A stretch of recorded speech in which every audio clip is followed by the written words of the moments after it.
सोचो, एक ऐसे शहर की कल्पना करो जहां हवा में सांस लेना एक हेल्थ हजार्ड बन चुका है, जहां AQI 150 पार रहना नॉर्मल है और साल के 2 महीने ऐसे होते हैं जहां ये 500 के ऊपर चला जाता है। इतना ज्यादा कि एक दिन की सांस भी 50 सिगरेट पीने के बराबर डैमेज करती है। ये कोई डिस्टोपियन फ्यूचर नहीं, ये आज का इंडिया है जहां हम हर रोज इस जहरीली हवा में जी रहे हैं जैसे कुछ हुआ ही नहीं। लेकिन सिर्फ हवा ही नहीं, गवर्नेंस भी उतनी ही टॉक्सिक हो चुकी है। आम आदमी से हैवी टैक्स लिया जाता है, 20 से 30%, कभी कभी उससे भी ज्यादा। लेकिन बदले में क्या मिलता है? एक third class public service experience. Hospitals overcrowded है, डॉक्टर्स कम है और ट्रीटमेंट मिलता है तो भी बेसिक डिग्निटी की कमी होती है। एजुकेशन सिस्टम, सरकारी स्कूल में बच्चे खाने के बाद फूड पॉइजनिंग का शिकार हो जाते हैं। मिड डे मील पॉइजन बन गया है। टैक्स हम देते हैं वर्ल्ड क्लास फैसिलिटीज के लिए, लेकिन मिले क्या? रोड्स गड्ढों से भरे, हॉस्पिटल्स में बिस्तर नहीं और स्कूल्स में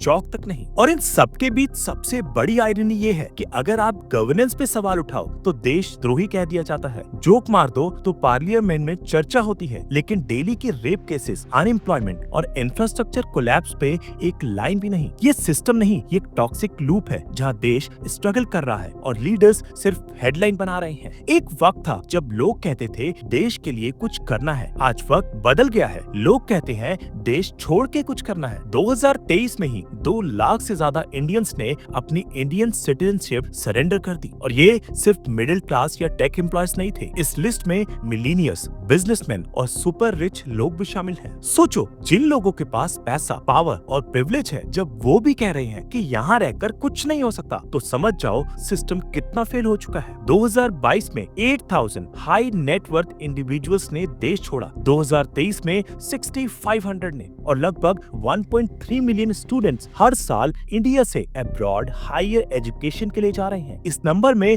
50% का रीसेंट स्पाइक आया है। पर ये सिर्फ एक एस्केप नहीं है, ये एक सर्वाइवल स्ट्रेटेजी बन चुकी है, क्योंकि यहाँ डिग्री मिलती है लेकिन जॉब नहीं, टैलेंट है लेकिन अपॉर्चुनिटी नहीं, सपने हैं लेकिन सपोर्ट सिस्टम नहीं। और सबसे बड़ी बात, जो लोग इंडिया को छोड़ रहे हैं वो इंडिया के लिए शेम नहीं, एक अलार्म बेल है। ये वो लोग हैं जिनके पास स्किल है, विजन है और देश के लिए कुछ करने का जज्बा था, बस सिस्टम ने उन्हें ठोकर मार के बाहर भेज दिया। भारत एक ऐसा देश बन गया है जहां इंसान सिर्फ एक वायरल वीडियो का मोहताज है, जहां कानून से ज्यादा लोगों को कैमरे से डर लगता है। सोचो, गुड़गांव में सिर्फ इसलिए बाइकर्स को पीट दिया गया क्योंकि उन्होंने एक ब्लैक स्कॉर्पियो को ओवरटेक कर लिया। कोई गाली नहीं, कोई झगड़ा नहीं, बस ओवरटेक। सुपर बाइक्स तोड़ दी गई, लोग सड़क पे पीटे गए। और इंडियन रेलवेज का क्या कहना? एक पैसेंजर ने ओवरप्राइस्ड और बेकार खाने की कंप्लेंट की, अगले ही पल पेंट्री स्टाफ ने उसको मार दिया। वीडियो वायरल ना होता तो केस भी रजिस्टर ना होता। मोहाली में एक साइंटिस्ट जो स्विट्जरलैंड और US में काम करके वापस इंडिया आए थे, उनको सिर्फ एक पार्किंग डिस्प्यूट में मार दिया गया। बस इतनी सी उनकी गलती थी कि उन्होंने सोचा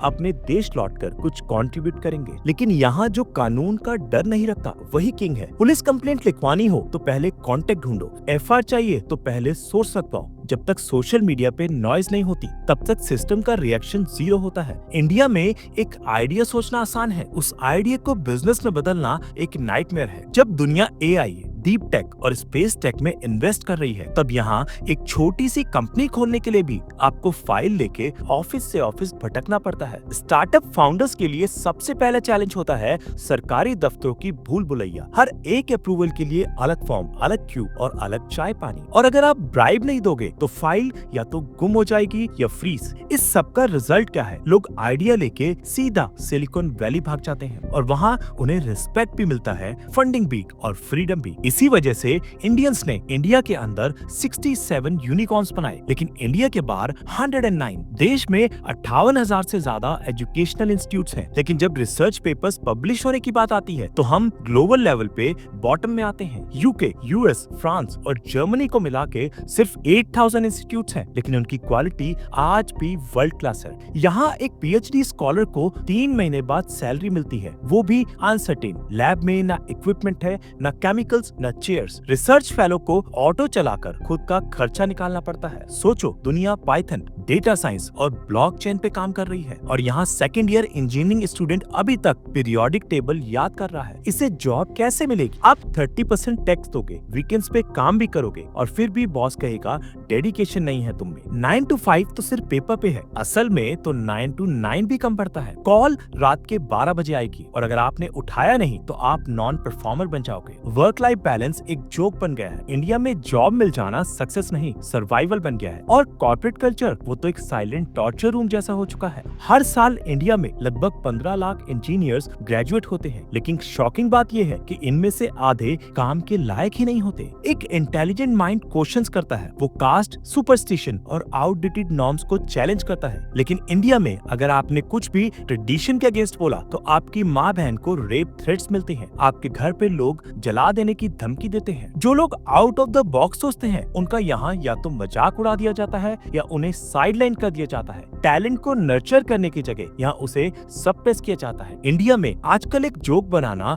देशद्रोह से कम नहीं माना जाता। जोक पे FIR, मीम पे केस और ओपिनियन पे इन्वेस्टिगेशन। और सबसे ज्यादा आयरॉनिकल बात, जुडिशरी खुद उस जोक पे ऑफेंडेड हो जाती है। समय रैना और रणवीर अलाहाबादिया ने पॉडकास्ट में एक हल्का फुल्का मजाक किया, अगले दिन ऑनरेबल जजेस ने कोर्ट रूम में बोल दिया इनसे निपटना आता है हमें। जोक एक एस्केप होता है, रियलिटी से डील करने का एक टूल। अगर आप उस टूल को भी जबरदस्ती सेंसर कर दोगे तो सोसाइटी साइलेंट नहीं, सिर्फ सप्रेस बनेगी। इनोवेशन की फील्ड में भारत का सपना है सिलिकॉन वैली बनना, लेकिन ग्राउंड रियलिटी क्या है? यहाँ पे इनोवेशन करना नहीं, सिर्फ सरवाइव करना एक चैलेंज है। एक सेमीकंडक्टर स्टार्टअप फाउंडर ने बताया, उन्होंने गवर्नमेंट क्लाइंट से कहा हम आपके लिए चिप बना देंगे, कॉस्ट होगी 10 से 20 करोड़ रुपए। जवाब आया, पहले बना लो बाद में देखेंगे। वही तो रीजन है कि यूएस जैसे देश O1 वीजा निकालते हैं, जिसमें अगर आप किसी भी फील्ड के एक्स्ट्रा ऑर्डिनरी हो तो वेलकम है, क्योंकि वो लोग जीनियस को ट्रेजर समझते हैं, हम थ्रेट। जितना ब्लाइंड डिवोशन भारत में पॉलिटिशियंस के लिए है, शायद कहीं और नहीं मिलेगा। यहाँ नेता के पैर छूने वालों की लाइन लगती है, लेकिन उनके काम का हिसाब मांगने वाले लोग गद्दार कहलाते हैं। पॉलिटिक्स यहाँ सॉल्यूशन देने का मीडियम नहीं, डिस्ट्रैक्शन का डिवाइस बन चुका है। जब तक लोग इमोशनल मैनिपुलेशन में इन्वेस्ट करते रहेंगे, सिस्टम कभी अपग्रेड नहीं होगा। जब एक देश आपको सिर्फ स्ट्रगल दे और दूसरा देश आपको रिस्पेक्ट, अपॉर्चुनिटी और पीस दे, तब कोई भी समझदार इंसान किस तरफ जाएगा? जब एंटरप्रेन्योर अपना 80% टाइम इनोवेशन में नहीं, सिस्टम से लड़ने में लगाता है, तो नुकसान सिर्फ उसका नहीं होता,